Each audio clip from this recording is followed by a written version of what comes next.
introduce Senator Scott Ludlam. When politicians talk, not everyone listens, so a speech that garners more than 800,000 views on the internet is a feat.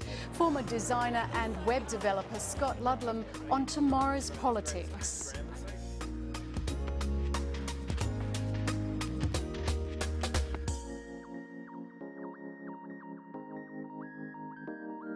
Hello, welcome to 1+1. I'm Jane Hutchin.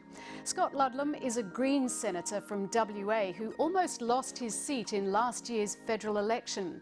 He was caught up in the fiasco of the lost ballot papers, and because of that, there was a special election for 6 senators last month. Scott Ludlam was safely returned, largely due to a late-night speech he delivered to an almost empty Senate chamber. Dubbed "Welcome to WA, Tony Abbott," the address went viral on the internet.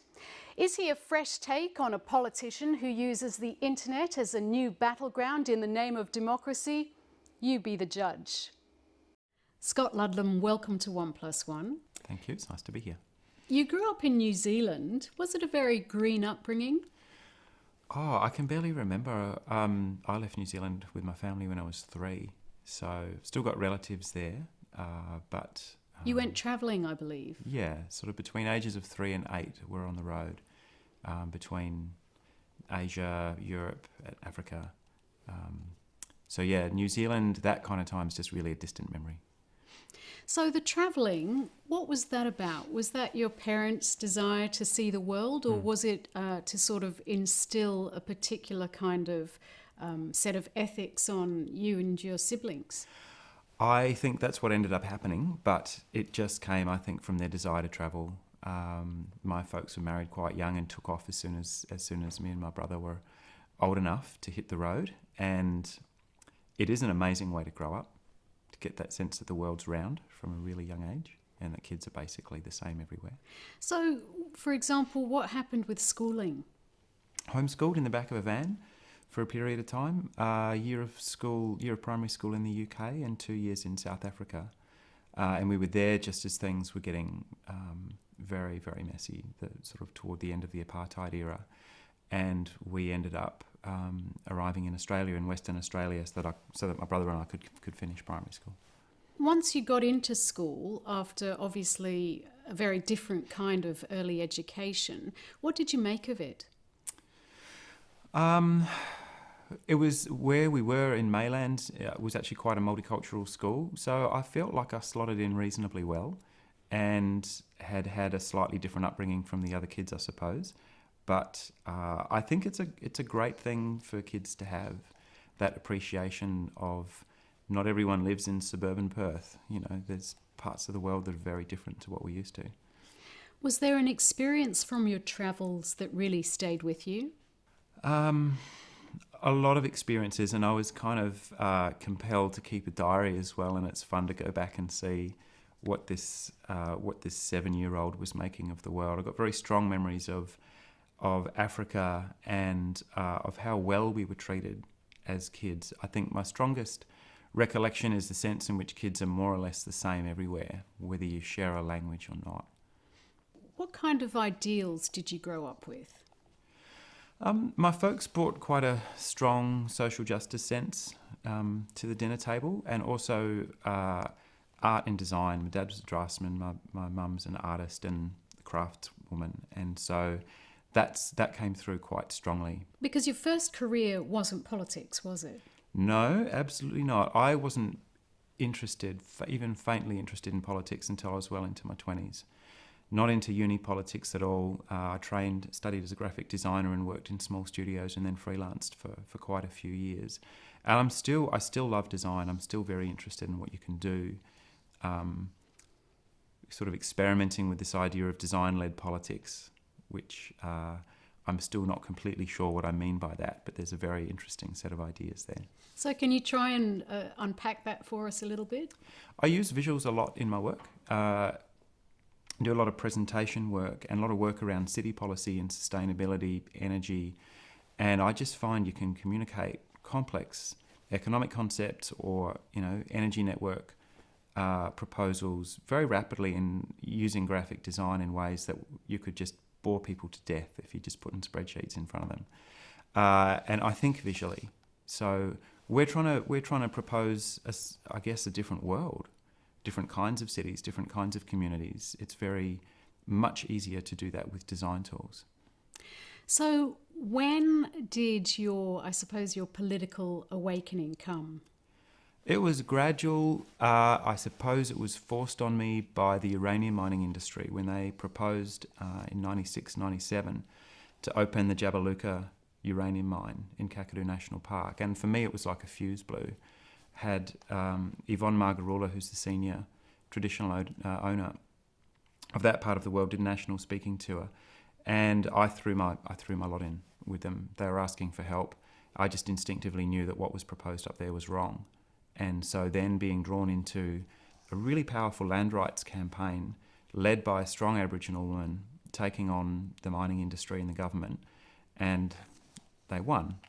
And that was a really powerful experience to come into the environment movement in that way. You said you instinctively knew that you're saying uranium mining was wrong. So where did you get that sense of outrage, given that, as you said, you had been a graphic designer before that? It started out as an instinct, and I quit a job in a design company when they picked up a uranium mining contract, and to this day I'm still not sure why.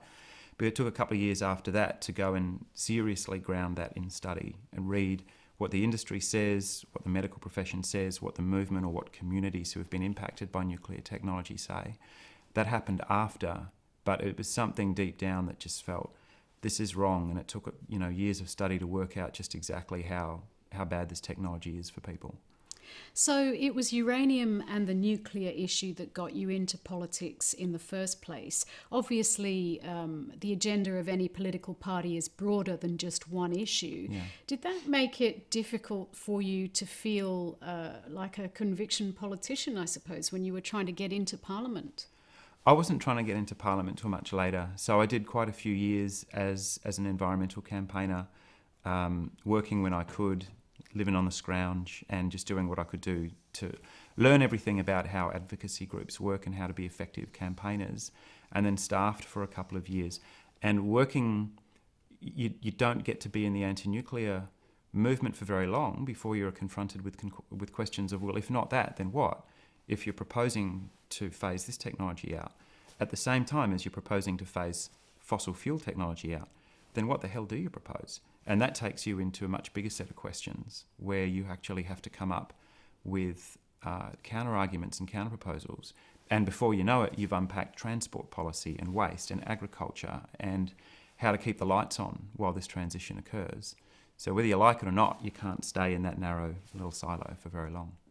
The attempt to get into Parliament, I think 2001 was the first try, 2005 there was another try. Sure.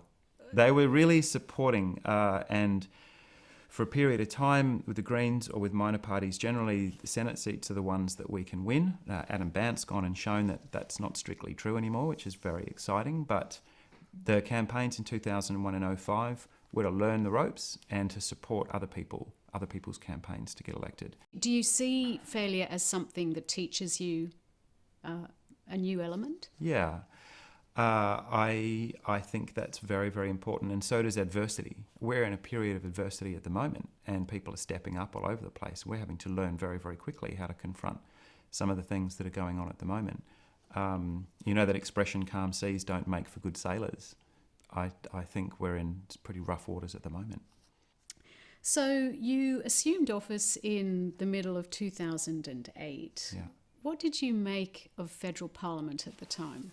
The majority of MPs and staff who work in that building are there for an ethic of service. And so I'm still in the process of figuring out how you can take that goodwill and intelligence and aggregate it up to a catastrophe of a mass extinction and a complete disaster of energy policy and a budget crisis. Isn't that called realism and pragmatism? I think it's just what politics is. But learning how to work our way through that, how you take this sort of rolling debacle of the average parliamentary sitting day and get something out of it that's useful for people, that actually can help people or that can protect the environment or that can get an outcome. That's the art. Is it hard to work in an organisation, I suppose, that you regard as a debacle? What I guess the surface expression of what people see at question time is a debacle. It's really very degrading. It's not people behaving like adults. And it makes sense, the internal dynamics make sense, obviously, to people when they're in there. But from the outside, it's awful. And it's one of the reasons that I think that people are switched off politics. And very, kind of key parts of our democracy are pretty seized up at the moment and not functioning very well.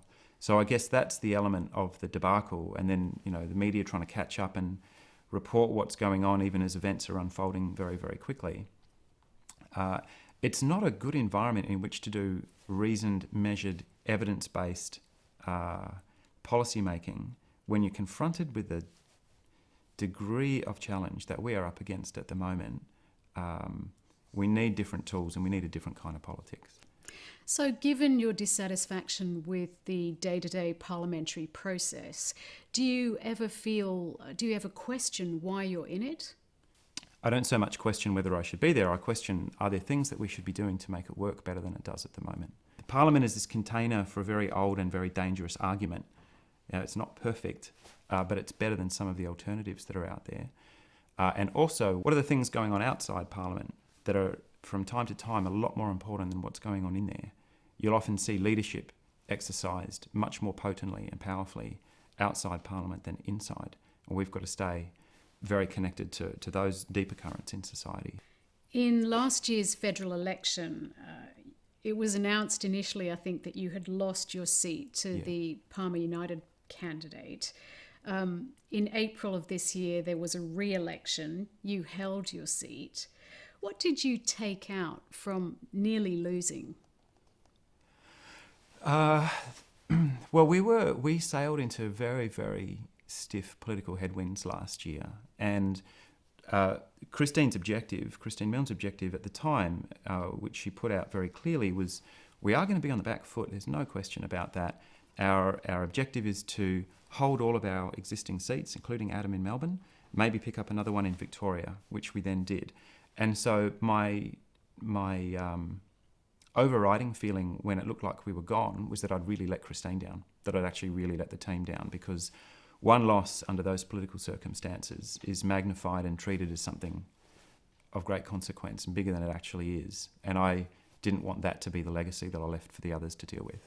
What about the overall perception, I suppose, of the Greens as a political force? Do you think that played some part in what happened? Well, it does, because there's a lot of advocacy masquerading as analysis in some quarters of the media at the moment. And the Greens are declared dead about once every 6 months and have been for the last 30 years. And you do have setbacks. We had a setback in Tassie. We had a setback in March in WA, where our representation was cut to 2 MPs and good people lost their jobs. And we bounce back because of the urgency of the work that we do, and we come back. So if anything, the last 12 months have reminded me that this is a very resilient and nuggety organisation that exists sometimes in quite hostile circumstances, and we grow, and we are gradually continuing to grow.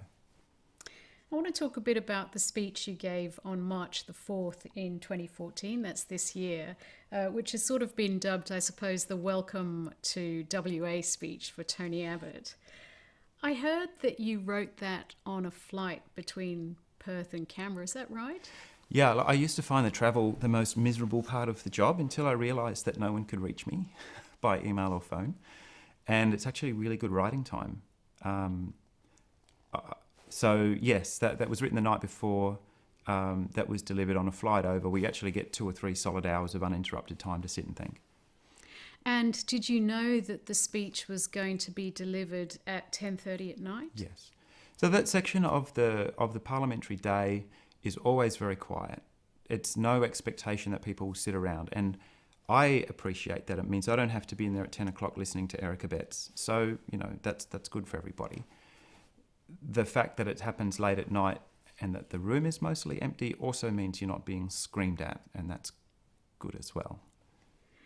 You knew also that was possibly the last speech, well, it was definitely the last speech before the election.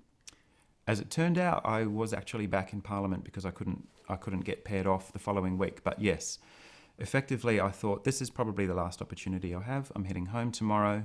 We're sailing into an election. We don't know what the outcome's going to be. And there's one or two things that I want to get off my chest. Do you think you came up to, I suppose, your own standards of parliamentary behaviour in the speech? How do you mean?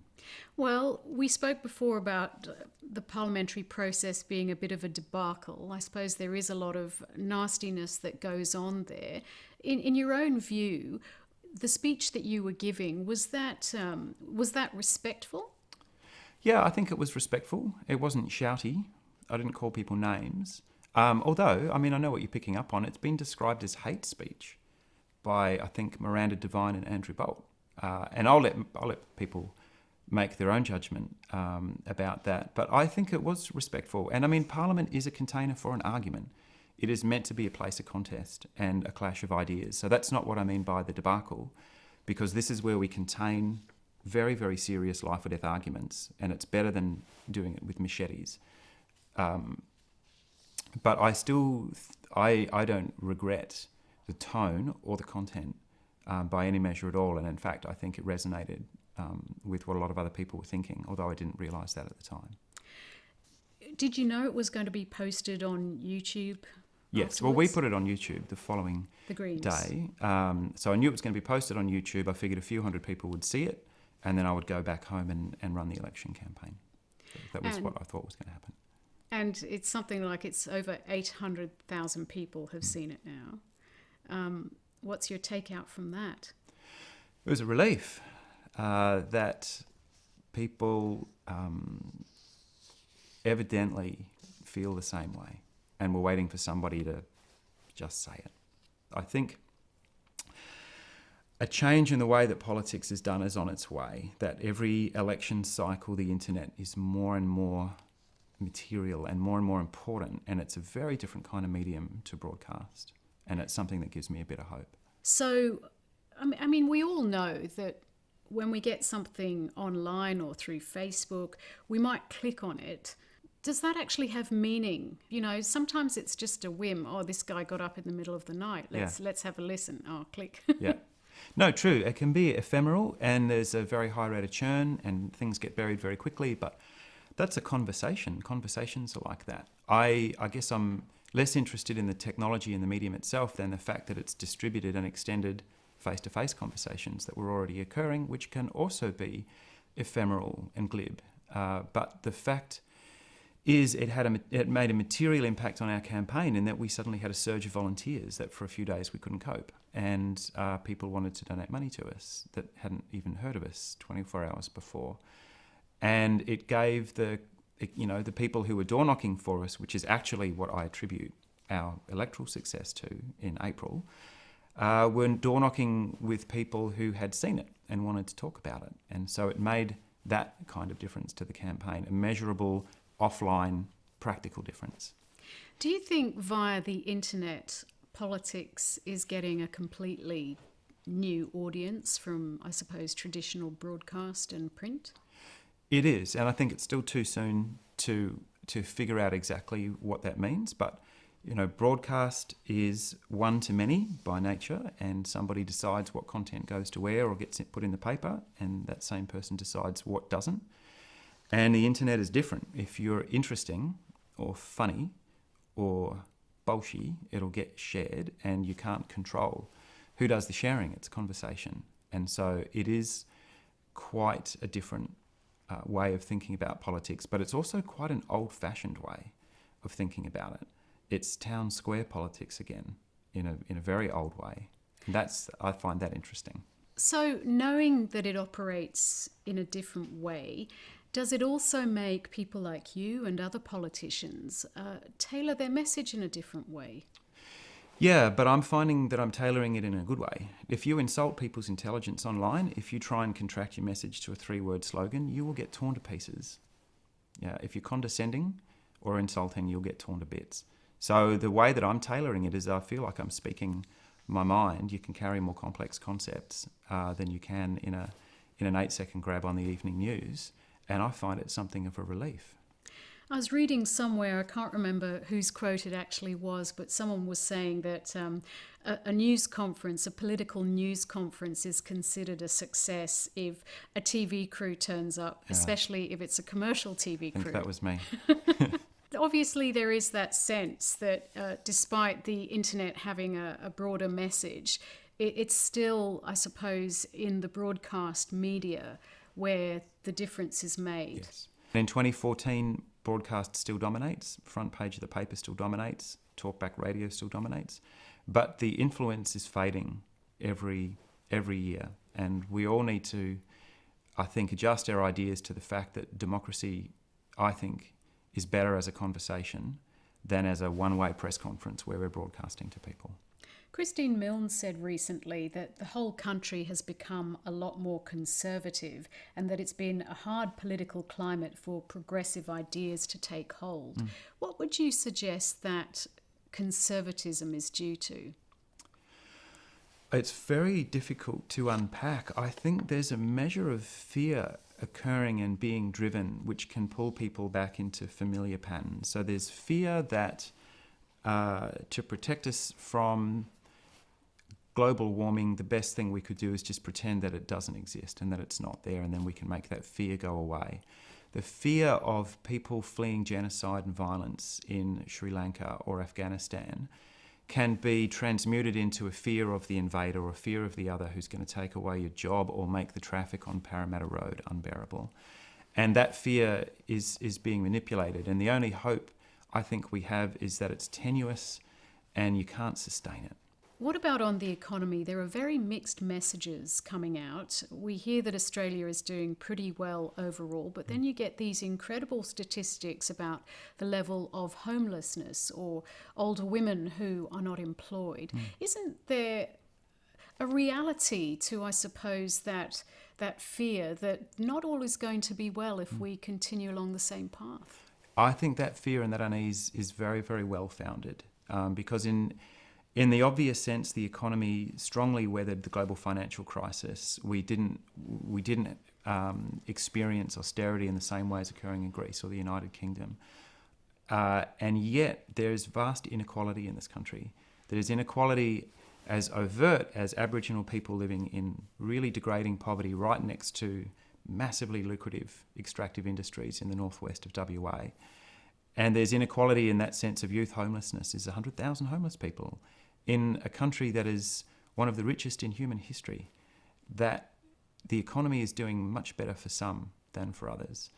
And that fear that if we, having chained our political and economic fortunes to the fortunes of the Chinese Communist Party, neither of the major parties have the faintest idea what they're going to do if our reliance on bulk export of low-value commodities comes unstuck. And one day it will. And we're going to need a much more serious safety net than we have at the moment. If that's the case, what's your suggestion for a future industry that could keep this economy booming?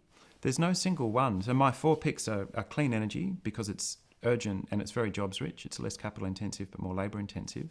Telecommunications, agriculture and affordable housing, particularly modular affordable housing, which is good. It's quite high skilled work.